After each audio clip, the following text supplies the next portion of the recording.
big part of the world building and storytelling in a lot of fictional universes. Think the Fremen's prophetic religion in Dune, the complex pantheon in the Elder Scrolls series, or the goddess worship in The Legend of Zelda. But in a lot of these stories, the religions feel more like set dressings than something people actually live and breathe. For example, let's look at the religions in the Game of Thrones series, which has always left me wishing for a bit more depth. George R.R. Martin wrote a bunch of competing religions into his story. The nameless old gods of the north, the fiery lord of light from across the sea, and of course the Faith of the Seven, the dominant religion in much of Westeros.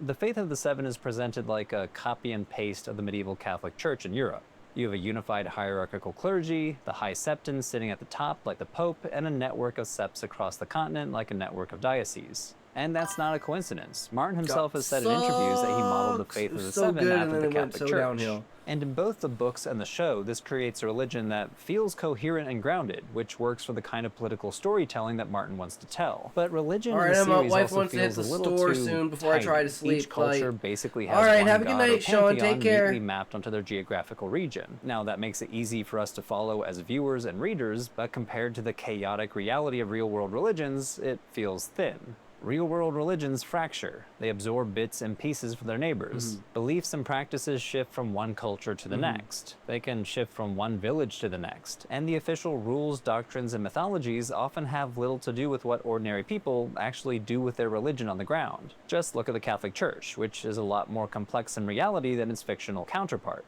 You not only have variations across cultures, like the differences between Catholicism in Ireland versus the Philippines versus Mexico, but you also have political disputes, like conservative and progressive Catholics debating climate action or women's ordination. There's also folk Catholic movements, like the devotion to Santa Muerte in Mexico, which official Catholic authorities have outright rejected. And in other cases, Catholic symbols and saints have been woven into entirely new religions, like Haitian Vodou. And these are just examples that exist within one global religion. Now, I get it. Most authors and showrunners are not trying to perfectly recreate the messy reality of religion in the world building. They have other priorities. 19 minutes. Move the plot forward, flesh out the characters, evoke a certain design language. But here's the thing. Even in the more elaborate fictional religions, the ones with rich histories, multiple factions, and detailed rituals, these still tend to miss some of the core characteristics of real-world religions. And those missing pieces are a goldmine for making a fictional universe feel alive, complex, and grounded. So in this video, I want you to imagine that you're building a religion for your fantasy or sci-fi world. And I'm going to give you 4 things that every single real-world religion does, but most fictional world religions miss. Number 1, syncretism, which can mean something like religious mixing, assimilation, or hybridity. If you want your fictional religion to feel real, show how it absorbs and adapts the culture. Thank you, Tyler. What are you doing? I'm giving you my earth germs. You're a true gem. With my cold. Die, alien. I'm not an alien, Dillweed. I'm a henchman. And you're not a venture brother. Who the hell are you? I'm Hank's friend. Yeah, I doubt that. Would you believe I'm Brock Sampson's long-lost son? If that were true, I don't think I would have caught you so easily. I couldn't run because I had a lighter up my ass. Okay, now I believe you're Hank's friend. So, syncretism, assimilation. It's Igor's chicken playing piano. Nice. In my book, beastmen inherit the religion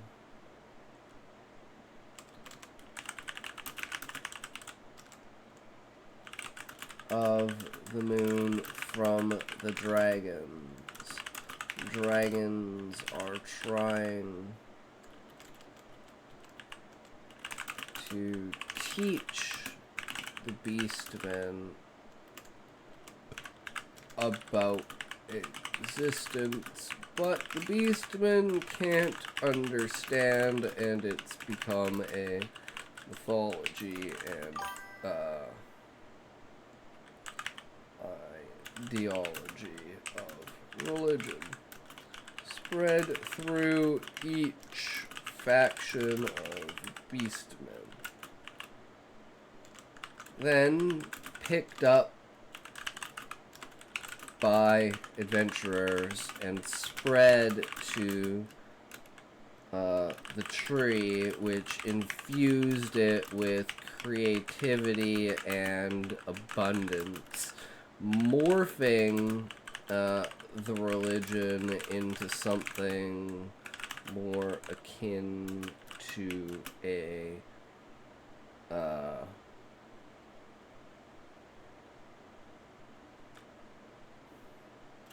interactive entertainment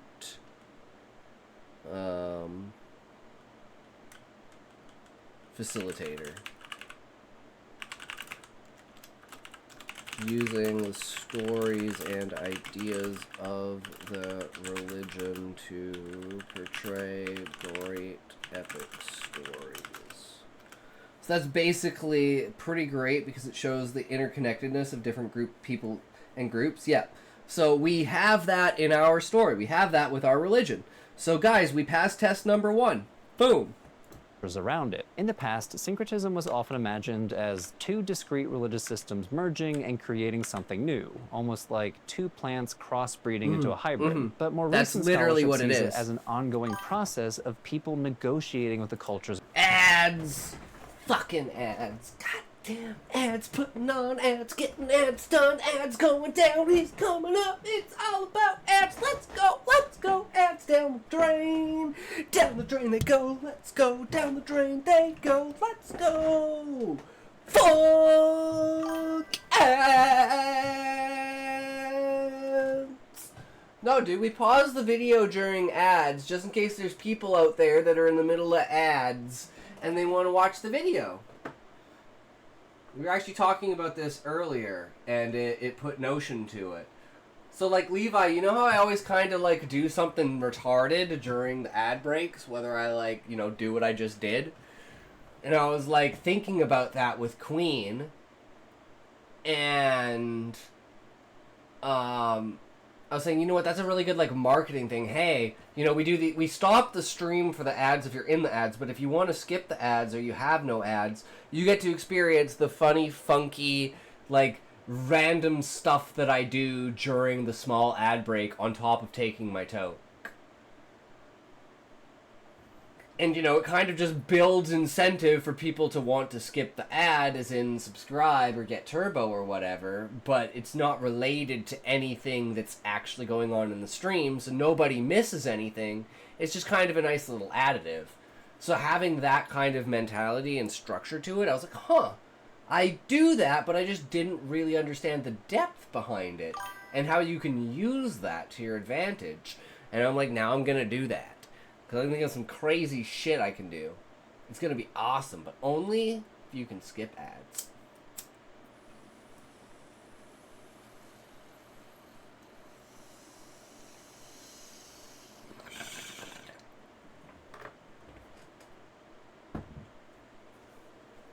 Around them. In late Roman Egypt, for example, when Christianity first started making its way into the region, indigenous Egyptians shaped it, reshaped it, and made it their own. Egyptian Christian villagers might have kept an ancestral altar in their home while at the same time displaying a cross over their doorway. On Sunday, they might have participated in church liturgy, while on Monday, they might have visited a local oracle for divination and guidance, or maybe even celebrate a traditional festival that used to honor an Egyptian god, but now honors a Christian saint. This amulet here is another example of syncretism from the ancient Mediterranean. It's a bronze disc dating from around the 3rd century CE discovered in Asia Minor, or modern-day Turkey. Now, this is the best drawing I could find, so let me walk you through it, because it looks kind of messy. On one side, you can see the Greek moon goddess and sun god, and a lion trampling a demonic figure while attacking the evil eye. The Jewish and Christian liturgical phrase, holy, holy, holy, is squeezed above and between the gods. On the other side, you can see a saint on a horse spearing the same demon, while an angel stands before him. A Greek inscription is around the edge. Angel Araph, flee, O hated one, Solomon pursues you.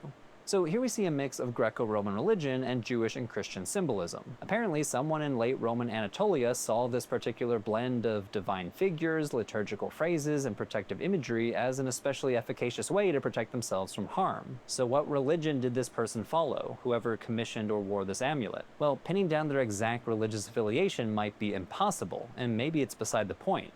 Throughout the history of religion, no one has ever received a religion fully formed. Scribes, artisans, holy men, priests, mothers, shepherds, all people are constantly tinkering with religious materials, picking up new symbols, adapting rituals, and mixing traditions in ways that make sense in their own homes, workshops, and local shrines. You see a similar process in Haitian Vodou, which I already mentioned. Enslaved Africans in the Caribbean brought with them a wide range of West and Central African religious traditions. Under colonial rule in Haiti, they were pressured, sometimes violently, to adopt Catholicism, but they didn't simply abandon their traditional beliefs and practices. They adapted them. For example, Catholic saints were identified with Vodou spirits called Loa, like the Virgin Mary being identified with Ezeli Dantor or St. Patrick being identified with Dambala. Catholic feast days also became occasions for Vodou ceremonies. These are acts of bricolage, a term from the anthropologist Claude Lévi-Strauss meaning the creative reuse and recombination of whatever cultural materials are at hand. Bricolage is basically the French word for do-it-yourself,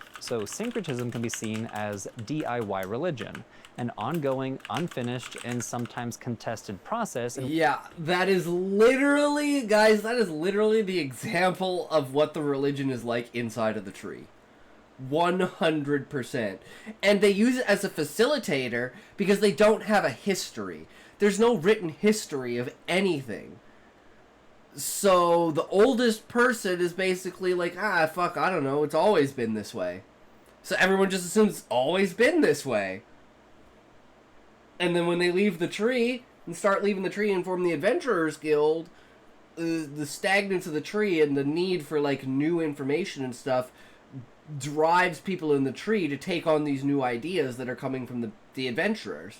You know, adventurer will come home for like a week to freaking visit with his family or something like that, tell stories of the beastmen outside, and then those stories will work their way into society until eventually people are coming up with their own ideas. And it's not necessarily a religion, it's more of they treat this religion like a fucking history, even though it's not even their own.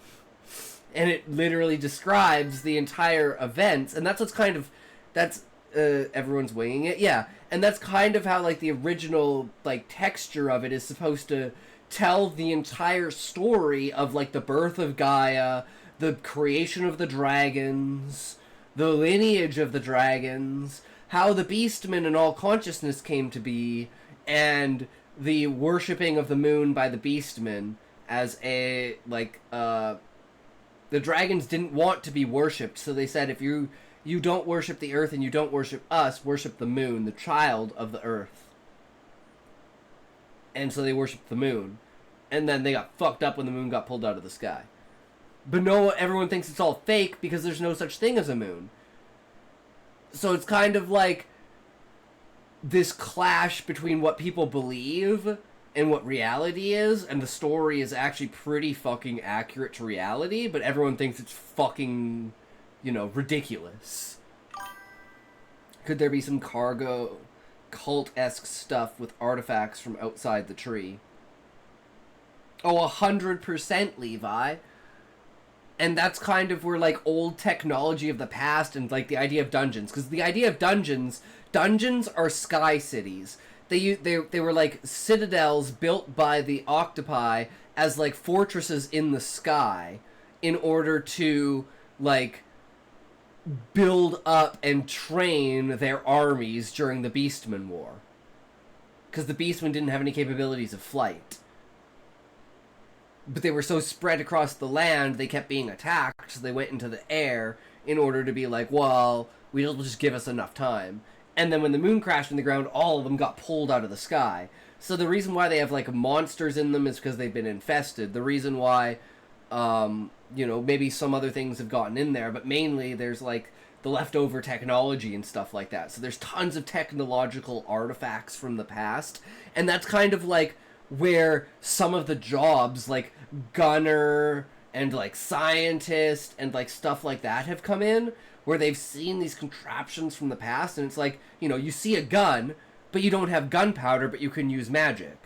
So it's like a gun, but instead of using gunpowder, you just use magic to fire the bullet. But it's literally essentially the same as a gun, just they haven't invented the chemicals or the understanding of gunpowder. If that makes sense. Because they're not on the level of understanding, like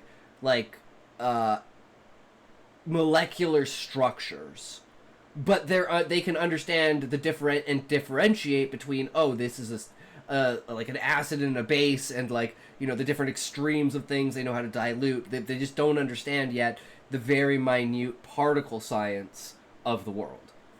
Which, when people figure that out, that's what amps up a shit ton of people's powers when it comes to magic.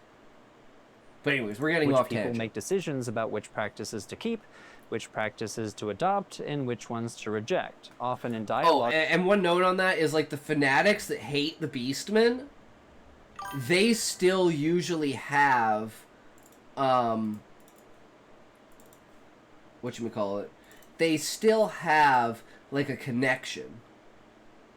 Getting off tangent definitely describes what you do. With or in defiance of religious authorities. Okay, I know that's a lot to throw at you if all you wanted was make my fantasy religion more realistic, but you don't need to replicate an entire religious studies PhD seminar to make syncretism work in your world building. Yeah. Start small. Give a village a harvest festival that began in honor of one god but is now dedicated to another god. Show a sacred symbol that means one thing in one culture but has been adopted into a completely different culture. Let your characters casually borrow or rework a prayer from a neighboring city, or carry an amulet from an old religion while following a new one. Even a few details like this can make your fictional religion feel lived in, layered, and syncretized. Next, I'd love to see more attention paid to ritual or ritualization, which I'll define shortly.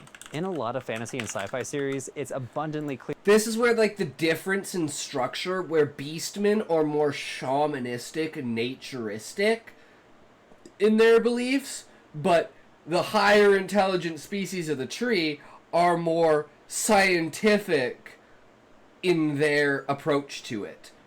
But somehow this has gotten mixed together with the naturism and, like, mythological ideas. So it's like science is almost considered like a ritual. And that's how, like, magic is as well. Like, a magic is a ritual, right? And it's facilitated through knowledge and understanding. Here that the writers have poured enormous effort into creating grand mythologies in their fictional religion. The sweeping creation stories, the rivalries between different gods in the pantheon, or the apocalyptic prophecies. Examples would include the Wheel of Time's detailed cosmology of the Creator and the Dark One, or the extremely elaborate god lore in the Elder Scrolls games. But here's the thing. In real life, most religious practitioners are not walking around thinking about those myths. Okay, yes, myths and religious stories are very important to religion. They explain why holidays happen, justify certain practices, and are used for moral teachings. Just as a quick example, almost every part of the Hajj pilgrimage to Mecca is tied to a story from Islamic tradition, like how the stoning of the devil ritual symbolizes Abraham rejecting the temptations of Satan. But for most people, lore, mythology, or stories fade into the background of daily life. They are far less immediate than the prayers, offerings, and routines that actually structure their religious practice. In other words, religious practitioners are far more concerned with what they do than with the finer points of theology or mythology. And I get it, truly. I love mythological lore as much as the next nerd. I still get chills from the creation myth cutscene in the Ocarina of Time, in all its original N64 glory. But what I'd really love to see is writers pouring as much creative energy into rituals as they do into sweeping creation stories. Spoilers ahead for Apple TV's Foundation series, but I was legitimately impressed by the portrayal of a pilgrimage in Season 1. Foundation is so good. In this episode, the clone emperor discards his protective nanotech and walks a blazing desert pilgrimage known as the Spiral, which ends at a cave called the Mother's Womb, where pilgrims believe they'll receive a vision. Now, I won't spoil too much, but the showrunners came up with believable rules about how you're allowed to finish the pilgrimage. And when the Emperor finally completes the journey, his return sparks a political and religious fallout. What I really liked about this episode was not only the creativity of the ritual, but how the showrunners used ritual to shape the characters and the politics. It wasn't really a flashy spectacle, but it was embodied, raw, symbolic, and it drove the plot forward. I think part of the reason why we see so much focus on sweeping mythological lore in fictional worlds comes from how Western culture has been conditioned to think about religion in the first place. We are so conditioned to think of religion as essentially something grounded in sacred texts, and the myths and doctrines recorded in those texts. That assumption runs deep in societies shaped by Christianity, and especially Protestant Christianity, where authority has long been tied to sola scriptura. When that's your starting point, it's easy to treat a religion's text as the religion itself, and to imagine that if you can summarize what is written in that text, you've captured the essence of that tradition. But in many traditions, sacred texts are really not all that central. There's more of a focus on orthopraxy, or correct practices, rather than orthodoxy, or correct teachings. So what can an author do with this? The anthropologist Catherine Bell argued that it's not really useful to think of ritual as a category of behavior. After all, that one-term ritual can apply to everything from state funerals to Buddhist prayer wheels, from a Passover Seder to a baseball player's batting stance. It's an impossibly huge category of behavior. Instead, she argues it's better to think of ritual as a process, the process of ritualization. Ritualization is a process of transforming ordinary actions like walking, eating, or pouring water into something special, which can be done through repetition, symbolism, or a formalized structure. You name it, there's a lot of ways to transform an ordinary action into something extraordinary. It's not the bare act itself that makes something a religious ritual. It's the way it's framed, repeated, or set apart. Like a procession is just a bunch of people walking together until you walk together in a certain order, on a certain day, with certain objects and words, like the processions you see walking through the old city of Jerusalem around Easter. In real-world religions, this process of ritualization is everywhere. The Eucharist ritualizes eating bread and drinking wine. At a Shinto shrine, worshippers ritualize hand-washing before entering a shrine. This separates ordinary space from the sacred space of the shrine. So what I'd love to see in more fictional universes is more ritualization. Not only creativity in inventing the rituals, but stories where ceremonies, initiations, and seasonal festivals are given the same narrative weight as a creation myth. Next, your world building should pay attention to religious materiality, religious stuff. Like I said earlier, Western frameworks are often biased to think of religion fundamentally as a set of beliefs, stories, or moral codes, especially those written down in texts. But religion also involves physical materials. Temples and shrines, incense and candles, statues, figurines, and icons, special clothing, holiday foods, prayer beads, and prayer wheels. Scholars in recent decades have been paying a lot of attention to religious materiality, studying how religion is expressed, maintained, and experienced through physical things. And they've been doing this in part because people over-focus on texts and beliefs. So for example, consider Hindu devotional statues of gods. The anthropologist Vinita Sinha found that in Singapore, shop owners selling statues of Hindu gods deliberately avoid products marked made in China, preferring ones that are made in India. For many Singaporean Hindus, India remains central in their minds as the most legitimate and preferred site for all things Hindu. And entrepreneurs in Singapore respond to this by sourcing devotional items from India. It's just good business sense. And from this one example, we can learn a ton about a diaspora religious community. In Singapore, Hindu devotional statues carry layers of meaning tied to where and how they're made. In other words, a single purchase at a shop counter can reflect centuries of tradition, contemporary identity politics, and the economics of religious life at once. Even for religious traditions that claim to have less focus on materiality, there's still a whole lot of material culture if you know where to look. American evangelicalism, for example, isn't usually associated with ornate cathedrals, incense, or clerical vestments like Catholic or Orthodox Christianity, but evangelicalism in the 1990s definitely had its own material culture.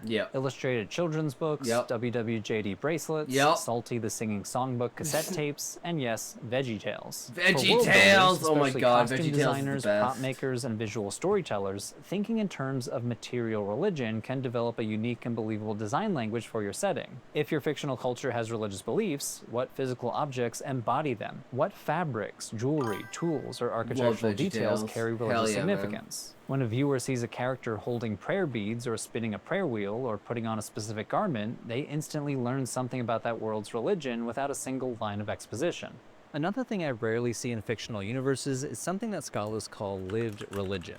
This is how religion is practiced, experienced, and expressed by ordinary people rather than official spokespersons. So, for example, if I asked you, what do Christians do and believe, you might think of the official items on the checklist. Go to some sort of communal worship or liturgical experience on Sundays, read the Bible, pray to God, usually envisioned as a trinity, engage in rituals like the Eucharist and baptism, and celebrate holidays like Easter and Christmas. Of course, there's a lot of variation across the different branches of Christianity, but these are some of the the textbook answers. And they're not wrong, they're just not the whole story. In real life, people's religious worlds often don't follow textbook definitions, because people fold all kinds of everyday habits, folk traditions, and personal rituals into their religious lives. You can see this in the rising popularity of manifesting and essential oils among American Christians. Manifesting is the idea that by focusing your thoughts and visualizing a desired outcome, and maybe even speaking it out loud, you can attract it into your life, a concept that has roots in New Age spirituality and This is literally how Essential magic oils, on works the in other my hand, are fucking world. concentrated plant extracts that are also popular in the New Age movement.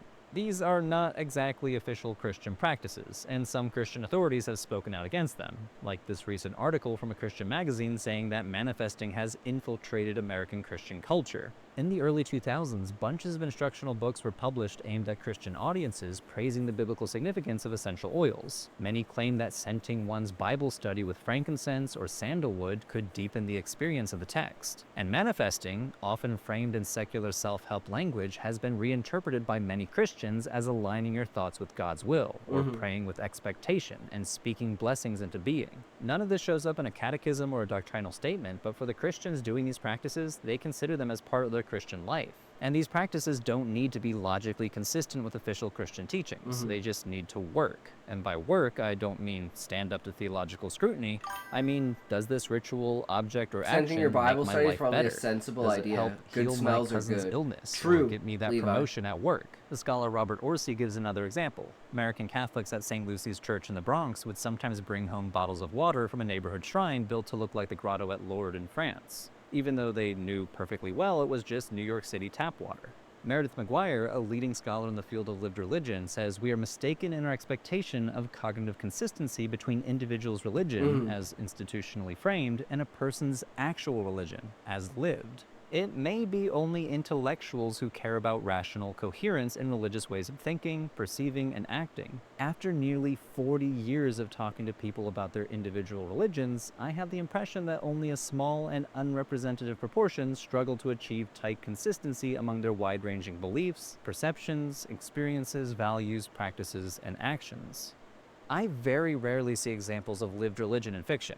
Now, we hear a lot about what official sources say about a religion, but I want to see authors and showrunners deciding what a world's farmers, merchants, and street vendors actually do with that religion on the ground. You know, the little rituals, the personal priorities, the things that might make the elites roll their eyes, but that everybody does anyway. The difference between a flat, schematic religion and one that feels real often comes down to these unofficial, improvised, and deeply personal ways that people actually do their religion in their daily lives. So those are just a few examples of what I rarely ever see in religions and fictional universes. love it. Again, I'm not expecting an author or showrunner to replicate a bunch of religious studies theory and method in their stories. That would be boring, as much as I love religious studies theory and method. But these are features of religion that I see all over the world and all throughout history, and it would be really cool to see some world builders step up and do something very different with their fictional religion. And honestly, this kind of critical 100%. thinking, asking why things look the way they do, what's being shown, and what's being left out, is not just useful when analyzing religion, it's just as important when we're looking at the real world, especially when it comes to the news. That's why I've been using Ground News. Ground News is the thing I wish you had the time and energy to do every time you scrolled through the headlines on your social feeds. Having the ability to compare coverage across the political spectrum, track who's reporting what and how they're framing the story. But instead of spending your whole day doing that, Ground News does it for you. Ground News is a website and app that aggregates a bunch of different outlets covering a particular story, and then pairs that story with a quick visual breakdown of the political bias, factuality, and ownership of the source's reporting. Right now, one of the top stories is about the U.S. Defense Secretary Pete Hegseth reposting a video featuring an evangelical pastor saying women should not be allowed to vote. Ground News has aggregated literally hundreds of outlets covering the story. 19th Amendment, Scroll get down rid of here and it. you can see the biased distribution chart. Most of the coverage is coming from the center, with about a third coming from left-leaning sources and a small minority from right-leaning sources. Scroll down again and here's the factuality chart. The overwhelming majority of these sources have been rated as highly factual. And here's the ownership chart, showing you who owns these sources, including wealthy private owners, private equity, or media conglomerates. Ground News also enables you to easily compare headlines. The right-wing Washington Times reads, Hegseth reposts video on social media featuring pastors saying women shouldn't be allowed to vote, while the left-leaning New Republic infers Hegseth's intention. It sure looks like Pete Hegseth doesn't think women should vote. One of my favorite features is their blind spot feed. It highlights stories that are heavily covered on one side of the political spectrum but ignored on the other side. So if a story is blowing up in right-leaning media but barely mentioned on the left, or vice versa, you'll see it right there in the feed. It's a quick way to check what you're missing, and it can also reveal a ton about what each side considers to be newsworthy. Now, we can't get rid of bias completely, but ground news gives you the tools to see the bias, see the gaps, and understand why some stories blow up in one media bubble and vanish in another. I do like the idea If that sounds like of something you'd like to this, use, if it head on over to actually, like, works ground.news/ReligionForBreakfast, or scan the QR code. But you know, here on every screen to site like get that is 30% off their fucked in Vantage some plan. way. Again, that's ground.news/ReligionForBreakfast. Thanks, everyone.